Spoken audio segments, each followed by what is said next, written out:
கிராமங்களை நோக்கி டயாலிசிஸ். இப்ப நம்ம வெறும் மாநகர பகுதிகளிலே நகர பகுதிகளில் தான் டயாலிசிஸ்.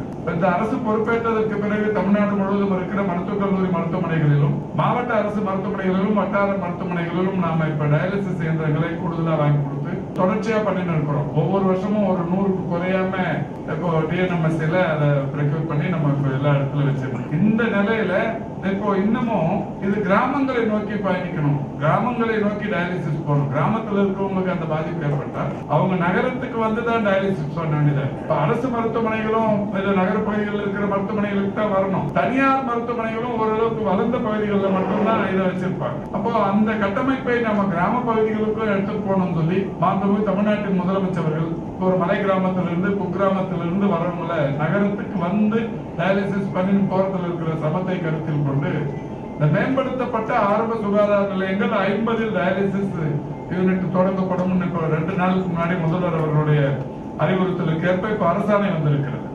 மிக விரைவில் இப்போ அதுக்கான இந்த வேலை எல்லாம் நடக்குது. ரொம்ப சீக்கிரமாவே தமிழ்நாட்டில் ஒரு 50 மேம்படுத்தப்பட்ட ஆரம்ப சுகாதார நிலையங்களில் டயாலிசிஸ் செய்யும் பணி நடைபெறவிருக்கிறது. இது வந்துட்டா இதுவுமே இந்தியாவில் இருக்கிற 36 மாநிலங்களில் தமிழ்நாட்டில் மட்டும்தான் கிராமங்களிலும் டயாலிசிஸ் என்கின்ற மகத்தான சேவை தொடங்கப்படுகிறது. வல்லவன் செயலி இப்போதே பதிவிறக்கவும்.